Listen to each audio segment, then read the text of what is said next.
Okay then, Helldivers, loads to go through today as Johan's taken to Discord for a question and answer with the community. It's a bit of a strange one, and I want to know what your guys' opinions are, because he's borderline working on it on a basis that he has no real input. So I don't really understand the main course of it, but you guys can let me know what your opinion is once we get into it.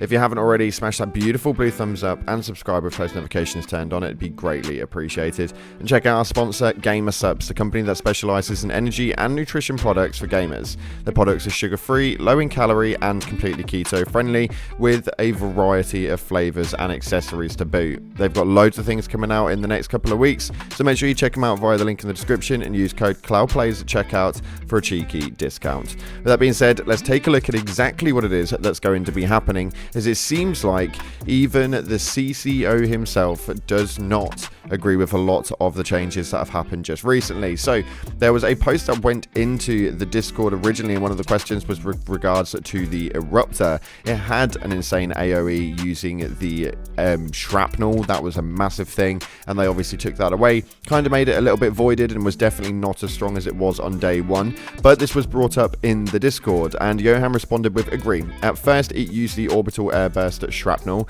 which of course was a tad too much, but removing it completely was the wrong way to go. Now, that's been gone for a little while, so it does seem like these massive fire nerfs that they've done with all the flamethrowers getting nerfed down, the incendiary breaker, it's kind of made them go a bit more on the leaning side towards buffing absolutely everything by the sounds of it. The Eruptor is going to be taking a bit of a increase, hopefully during the next update, or at least in the next sort of 50 odd days, I think it is at this point, that they were talking about within their 60-day increase of the updates.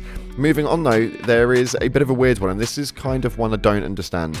He took a step back from CEO to go down to the CCO position to get more involved in the game, have more of an input, and be playing around with a lot of the numbers and stuff like that a little bit more. But he stated right here, yeah, agree, weapons should feel powerful, as it says on the box, and yet they've just spent their entire time nerfing everything. And we know full well that even though he's been on holiday for quite some time now, that they had already had this in the works, as Shams has already stated, that sometimes it's 6 to 8 to 12 weeks worth of work before a patch update will officially come out. So he obviously had an input on this one, just not entirely sure as to what it is that his input was if he doesn't agree with the moves that have been made. It's a really strange one, because they also talk about the flamethrower VFX, and he states right here, I read about it on Facebook when at a family dinner during vacation. I understand what it aimed to do, but it was not iterated upon enough, and the VFX looks like TF1. And yeah, that's crazy. It's not even TF2, we're talking TF1. There was no mercy in that comment whatsoever. But this is, again, it's his game, there is insights, and even though it may not be him making that exact decision, you'd like to think that the CCO, which it works in the creative aspect, would know the main area of where that game is going based on everything that's involved. So again, let me know what your opinions are via the comment section below, but we have got a lot to get into.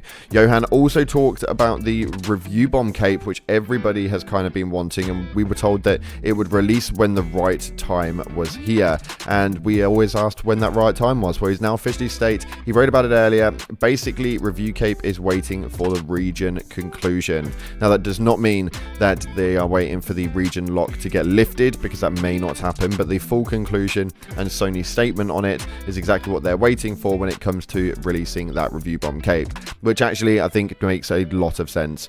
I think it's one of those things that seems to be quite irrelevant at this point, and if they released it now, it would do okay, but it probably would not hit as hard as when that news eventually drops, which, yes, PlayStation are still in the works at the moment of what they're going to do and what the conclusion of that is.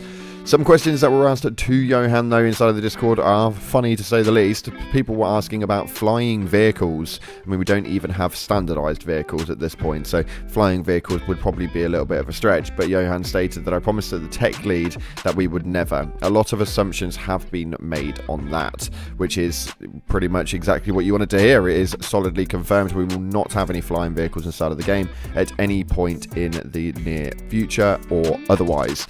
which I'm never going to complain about. I think that actually if we started getting that sort of stuff, I think the game would become a little bit voided. It would become pretty redundant, and you'd be able to move around way too much. Another question that was asked to Johan, though, was with regards to the samples and how we can start actually utilizing them. At the moment right now, all of you guys are really hitting your caps. There is not a lot for you guys to be spending your stuff on, and a lot of you now have everything maxed out.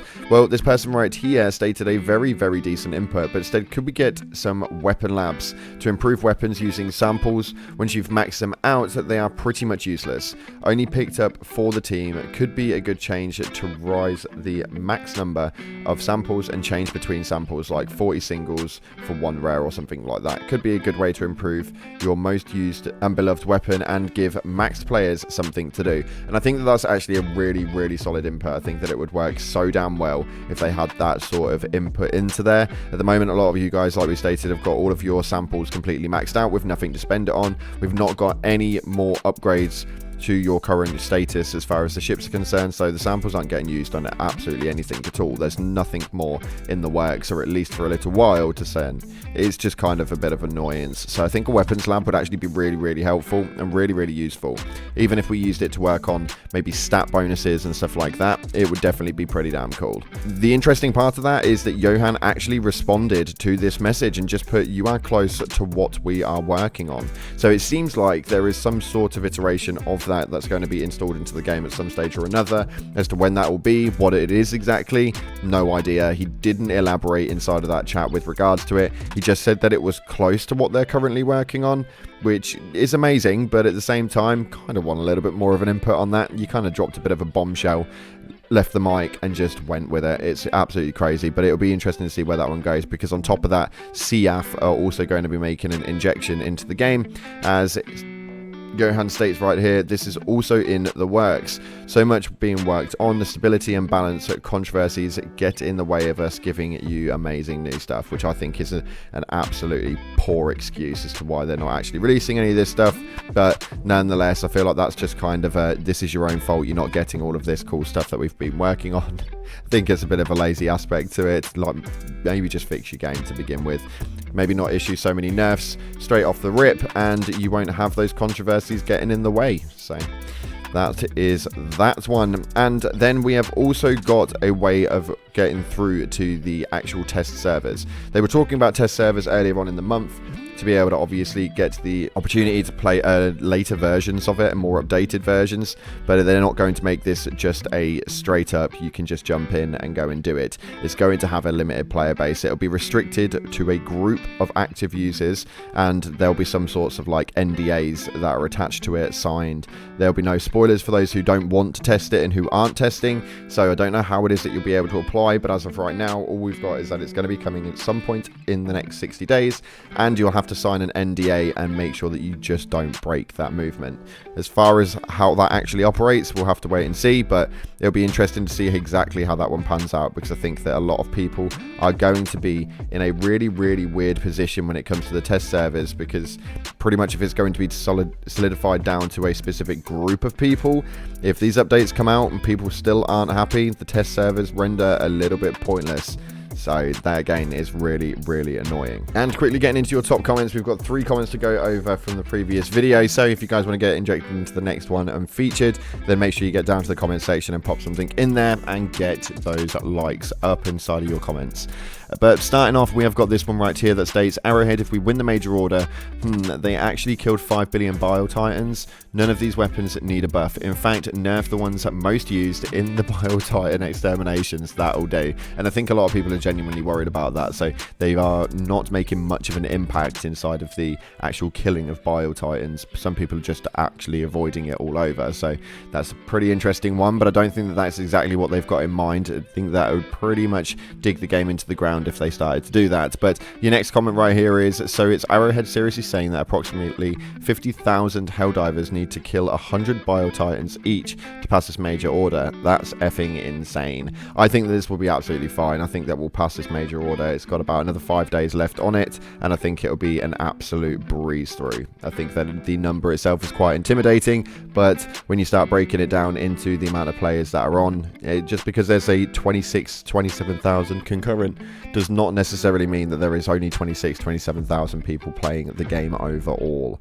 They're just different concurrents. Works a different way. But nonetheless, the final comment we've got right here states, nah, they'll see the most used weapon and kill Bile Titans and will nerf them because they're too efficient. That's the data they want. And again, we've just approached that one, but I don't think that's going to happen. I think that's a really solid way to actually murder off the game and stick it 6 feet under, and they're probably not going to do that. I think they've understood now that they've made the wrong choice, and hopefully they pull back on it. We'll have to wait and see exactly what it is that happens, but thank you so much again for watching, guys. If you haven't already, smash the like button, subscribe, post notifications turned on. Appreciate your faces, and as always, I'll see you in the clouds.